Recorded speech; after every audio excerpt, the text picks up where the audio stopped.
तो बच्चों ये है हमारा अंतिम वाक्य, देखिए ध्यान से। थल थल में बसता है शिव ही, भेद न कर क्या हिंदू मुसलमान। ज्ञानी है तो स्वयं को जान, वही है साहिब से पहचान। बहुत अच्छी बात कही यहाँ पर कवित्री ललित ने। कहती हैं थल थल में बसता है शिव ही, कि जो शिव है वो थल थल में बसता है, वो प्रत्येक कण कण में बसता है। कौन? शिव। यहां पर शिव किसका तात्पर्य है? क्या जो गले में सांप रखते हैं, जटा में गंगा रखते हैं, जो मस्तक पर चंद्रमा रखते हैं, वो शिव? क्या वो नीलकंठ शिव? नहीं, यहां पर वो शिव शिव नहीं है। यहां पर शिव का मतलब है ईश्वर, सच्चे ईश्वर। क्योंकि जो वो इंसान जिसके बारे में मैं बता रहा हूं, जो हिंदू धर्म में पूजनीय देवता होते हैं, उनका नाम भी शिव इसी कारण है क्योंकि वो शाश्वत है, हमेशा बने रहते हैं। इसी कारण उनका नाम शिव है। तो शिव जो है ईश्वर का प्रतीक है, ईश्वर का नाम है। तो कहती है कवित्री कि शिव जो है, भगवान जो है, वो तो हर कण कण में बसता है, हर जीव में बसता है, हर इंसान में बसता है। इसलिए जब वो हर जगह बसता है तो हमें किसी भी आदमी के अंदर भेद करना नहीं चाहिए। तो भेद न कर क्या हिंदू मुसलमान, कि हम भेद नहीं करना चाहिए कि क्या तो हिंदू और क्या मुसलमान। ना तो कोई हिंदू है ना कोई मुसलमान है, सब मानव है। सबसे पहले सब वो अपने आप में क्या है? मनुष्य है। और सभी के अंदर ईश्वर की व्याप्ति है। ठीक है। और जब सभी का ईश्वर एक है, हर चीज एक है, तो इंसान क्यों अलग अलग? इंसान भी क्या अपने आप में सभी एक होते हैं। तो हमें उनके अंदर भेद करना नहीं चाहिए। आज हम देख सकते हैं कि आज समाज का प्रत्येक व्यक्ति, उसके ऊपर किसी न किसी धर्म, संप्रदाय या जाति का ठप्पा लगा हुआ है। इसी कारण हम इंसानों ने क्या किया? अपनी बुद्धिमानी के दम पर अपने आप को बांट लिया। जरा देखिए ये बुद्धिमानी हमारे काम आई या विनाश के काम आई? जब हम कहते हैं कि हम प्राणियों में सबसे श्रेष्ठ हैं क्योंकि हम बुद्धिमान हैं, तो जरा एक बार सोचें, विचारें बैठ करके कि क्या वास्तव में हम बुद्धिमान हैं? अगर ये बात हम सोचते हैं तो देखते हैं एक बड़ी हंसी आती है हमें अपने ऊपर ही कि हम श्रेष्ठता का दावा करते हैं कि सबसे श्रेष्ठ हम हैं जीवों के अंदर। लेकिन नहीं। क्यों? क्योंकि हमें क्या करते हैं? अपने हाथों से अपना ही विनाश करते हैं। पता नहीं विज्ञान की कितनी चीजें जो हमारे विनाश के लिए स्वयं हमने स्वयं बनाई हैं। ठीक है। पता नहीं कितनी ही चीजों के द्वारा हम ये दर्शाते हैं कि हम आपस में भेदभाव अलग अलग है। कितने स्वार्थ हमारे अंदर भरा हुआ, कितना मतलब हमारे अंदर भरा हुआ है। जब ये सब बुराइयां हमारे सामने आती हैं तो ये संदेह होता है हमें कि क्या वास्तव में हम सबसे ज्यादा बुद्धिमान हैं? नहीं, बिल्कुल नहीं। इस स्वार्थीपने के दम पर, इस मतलब कुल मिला के आत्म विनाश के साधनों को इकट्ठा करने के दम पर हम कभी भी अपने आप को ज्ञानी नहीं ठहरा सकते। और इस बंटवारे को लेकर तो कभी नहीं। क्योंकि हम विनाश के साधन क्यों बनाते हैं? बंटवारे के दम पर ही तो। देखो हमने किस किस को बांट लिया। एक बहुत अच्छा पैरा सुना होगा हमने, आपने। कौन सा?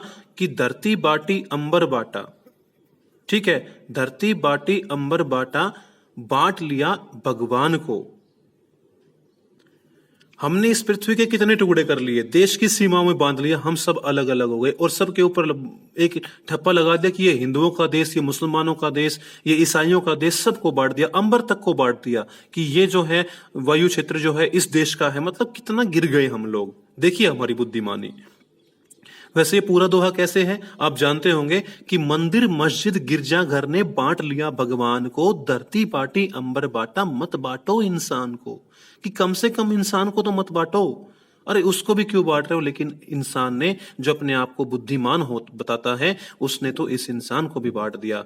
लेकिन फिर वही बात कवित्री यही समझाते इन सबको, इन मूर्ख लोगों को, कि ये मत बांटो, ये भेदभाव मत करो, क्योंकि ये ईश्वर तो हर जगह बसा हुआ है। न तो किसी देश की सीमाओं में, न किसी धर्म की सीमाओं में, न किसी जाति की सीमाओं में इसको हम पा सकते हैं। बिल्कुल कतई नहीं। न कोई मंदिर, न कोई मस्जिद। कबीर ने भी यही बात हमसे बताई थी। तो कुल मिलाकर के हमें ये बेवजह के भेदभाव नहीं करने चाहिए और हमें ऐसे अपने बुद्धिमानी नहीं दिखाने चाहिए। और कवित्री कहती है कि ज्ञानी है, कि अगर तू क्या है अपने आप में ज्ञानी बनता है, कि वास्तव में तू ज्ञानी है, तो स्वयं को जान। किसको जान? अपने आप को। कि अगर तेरे अंदर वास्तव में ज्ञान है तो तू अपने आप को जान। अपने आप को जानने से तात्पर्य क्या है? हम लोग अपने आप को ही नहीं जानते। सबसे बड़ी बात तो ये होती है। दूसरों को जानते हैं। अगर मैं कह दूं इसकी 2 बुराइयां बताइए, 2 नहीं 100 बता देंगे कि इसके अंदर ये है, इसके अंदर वो है। क्यों? हम जानते हैं उसको, लेकिन जब हम कहें स्वयं के बारे में दो बातें बताइए, नहीं, फिर हमारे लिए क्या होता है, बड़ी ही मुश्किल सामने आती है कि नहीं, ये तो नहीं हो सकता, क्योंकि हम तो अपने आप को परफेक्ट मानते हैं, हमारा हर निर्णय लिया वैसा ही होता है। यही तो दिक्कत होती है, क्योंकि हम अपने आप को जानते ही नहीं है। कौन है हम? जो हमारा नाम है वही हम? क्या हमारे नाम ही हमारी पहचान है? क्या ये शरीर जो है, ये बनावट जो है, ये वेशभूषा जो है, ये आकार जो है, यही हमारी पहचान है? कतई नहीं, ये हम नहीं हैं। समझ रहे हो? नाम तो और कुछ भी रख सकते थे, वो भी हो सकता था हमारा, लेकिन शरीर जो है वो भी अब कल क्या होगा, नाश हो जाएगा, नश्वर है, वो मिट जाएगा, फिर कहां जाएगी हमारी पहचान? नहीं, अगर आपने आपको जानना है तो अपने अंदर जाना पड़ेगा, अपने आप को झांकना पड़ेगा, अपनी कमजोरियों को देखना पड़ेगा, अपनी अच्छाइयों को जानना पड़ेगा कि मेरे अंदर ये कमजोरियां हैं, ये अच्छाइयां हैं, ये मेरी मजबूतियां हैं, और इसके कारण मैं क्या हूं, ये लालची हूं, और इसके कारण मैं क्या होता हूं, किसी का फायदा करने वाली भावना रखता हूं। और ये सब जब आत्म अवलोचन हम करेंगे, आत्म निरीक्षण जब हम करेंगे, तो जैसे कबीर ने भी कहा था कि मोको कहां ढूंढे बंदे, मैं तो तेरे पास में। और कहत कबीर सुनो भाई साधो, सब सांसों की सांस में। मैं तो कहां बसा हूं? तेरे अंदर बसा हुआ हूं। और जब हम स्वयं को जानने जाएंगे तो हमें किसके दर्शन होंगे? साक्षात ईश्वर के। वही है साहिब से पहचान, कि तब हम किसको पहचान पाएंगे? साहिब से, ईश्वर को। किसको खोजने में? अपने आप को जानने में हम ईश्वर को पालेंगे, क्योंकि फिर वही बात, वो ईश्वर कहां बसता है? थल थल कण कण में, मतलब हमारे अंदर भी वो विद्यमान है। और कबीर ने भी कहा था कि उसका अंश हमारे अंदर है। तो जब हम अपने आप को अंदर से जानेंगे तो वो ईश्वर हमें हमारे अंदर ही मिलेगा, न कि किसी धर्म में, न किसी मंदिर में, न किसी मस्जिद में, न किसी बंटवारे में, किसी प्रकार के भेदभाव में वो मिलने वाला हमें नहीं है। वो तो स्वयं आत्म अवलोचन में, स्वयं निरीक्षण में ही क्या है, हमें मिल जाता है। तो इस कारण सबसे पहले हमें अपने आप को ही जानना चाहिए, बजाय दुनिया को समझने के। पहले स्वयं को जानो कि मैं कैसा इंसान हूं, क्या अच्छाइयां हैं, क्या बुराइयां हैं, क्या मैं गलत करता हूं, क्या मैं सही करता हूं, किस प्रकार के निर्णय मेरे लिए उचित होते हैं और किस प्रकार के निर्णय दूसरों के लिए अनुचित होते हैं। तो ये सब चीजें जो हैं स्वयं को जानने में बड़ी सहायक होती हैं। तो बच्चों, इस तरह से यहाँ पर कवित्री ने बताया कि हमें भेदभाव में विश्वास नहीं रखना चाहिए, हमें तो बस केवल सच्चे इंसान ईश्वर को खोजना है, तो केवल अपने आप को जानना पड़ेगा। सबसे पहले अपने आप की पहचान होनी चाहिए। तो देखो, मैं यहाँ पर एक छोटी सी स्टोरी सुना चाहूंगा आपको कि एक बार क्या था, एक शिष्य था, और जब वो अपने गुरु के पास से जाने लगा तो उसने सोचा कि मैं अपने गुरु को एक गुरु दक्षिणा दूं। मतलब ये प्रथा चली आई है हमेशा ही कि क्या होता है कि जब एक शिष्य जाता है गुरु के पास से तो वो अपने एक गुरु दक्षिणा देके जाता है। तो बच्चों बताऊं कि वो जो शिष्य था वो अपने आप में अपने टीचर के पास से ड्राइंग सीख के जा रहा था, मतलब वो चित्रकला सीख के जा रहा था। तो उसने बड़ी मेहनत करके एक बहुत अच्छा चित्र जो था बना करके अपने गुरु के सामने दिया, और जाते समय कहा कि देखिए गुरुजी, मैं जा रहा हूं और आपने मुझे इतना सिखाया, तो मैं उसका बड़े मतलब एक किस्म से बड़ा एहसान है आपका मेरे ऊपर। तो ये जो चित्र है मेरे तरफ से, मेरी विद्या का पूरा निचोड़ मैंने इसके अंदर निकाल के आपके लिए बनाया है, तो आप इसे देखिए, और ये है आपके लिए मेरी क्या, गुरु दक्षिणा। तो गुरु ने क्या किया, उसको लिया, ध्यान से देखा, और ध्यान से देखकर बड़े ही अटपटे मतलब भाव उनके मन में आ गए, उनके चेहरे पर आ गए, और उन्होंने उस चित्र को फेंक दिया कि रे तूने क्या बनाया ये? मैंने क्या तेरे को यही सिखाया था? इतना बढ़िया सिखाया मैंने तेरे को कि तूने इतना मतलब ये हाल किया इस फोटो का। अब क्या था, शिष्य निराश हो गया। उसने सोचा कि मेरी सारी चीजें बेकार हो गई। बोले तू इसको अच्छा मानता है ना, तो एक काम कर, इसको ले जाकर के नगर के चौराहे पर रख दे, और उसके नीचे लिख देना कि इसके अंदर जो गलतियां हैं उसको छाटो, तब तुझे पता लगेगा कितनी गलतियां हैं इसके अंदर। अब शिष्य ने सोचा कि चलो गुरुजी नाराज हुए, कोई बात नहीं, पर देखूं सही मेरे अंदर क्या कमियां हैं कम से कम। तो उसने वही काम किया, वो उस चित्र को ले जाकर के नगर के चौराहे पर रखाता है और नीचे लिख देता है कि इसके अंदर जो कमी है उसको छाटें।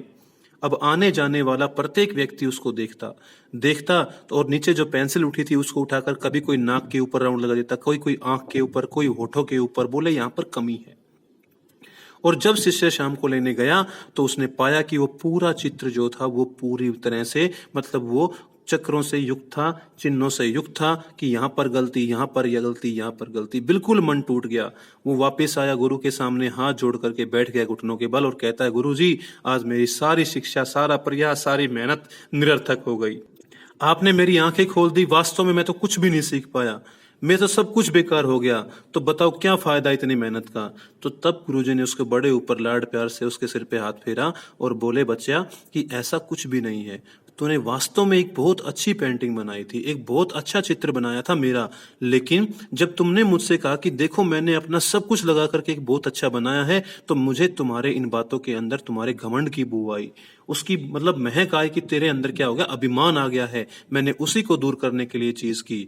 तो तब शिष्य बोला कि नहीं, आप मुझे केवल दिलासा देने के लिए ये बातें कह रहे हैं, वास्तव में अगर ऐसा होता तो वो लोग कमी क्यों निकालते। तो बोले, लोगों का तो काम होता है कमी निकालने का, एक काम करो, अगर तुम्हें जानना है तो तुम इसको फिर से बनाओ और इसको वैसे ही बना करके फिर से ले जाना, मेरे पास लेके आना। तो शिष्य ने वैसे ही किया, उसने फिर से उस चित्र को बनाया और वो अपने गुरु के पास लेके आया और बोला, गुरुजी देखो कि लो मैंने बना दी। तो बोले, अब इसको फिर से चौराहे पर लेके जाओ और अब की बार ये मत लिखना कि इसके अंदर गलतियां छाटो, अब लिखना कि इसके अंदर जो गलतियां हैं उसको ठीक करो, उसको ठीक करो। और शिष्य ने भी यही किया कि अब की बार ले जाकर के उसको टांक दिया और लिख दिया कि इसको ठीक करें। मजाल कोई भी आदमी वहां से गुजरता और वो उठा करके उसके अंदर कुछ ठीक कर पाए, क्योंकि वही बात, गलतियां निकालना सबके वश में है लेकिन ठीक करना किसी के वश में नहीं है। तो इस तरह से उस शिष्य ने अपनी प्रतिभा को पहचाना, गुरु ने उसको एक अच्छा रास्ता बताया, एक अच्छा उदाहरण बताया। तो वही चीज होती है कि सबसे पहले इंसानों को दूसरों के अंदर कमियां निकालने से पहले स्वयं को जान लेना चाहिए कि क्या मैं दूसरे के ऊपर जो उंगली उठा रहा हूं, क्या मेरे अंदर वो कमी तो नहीं है।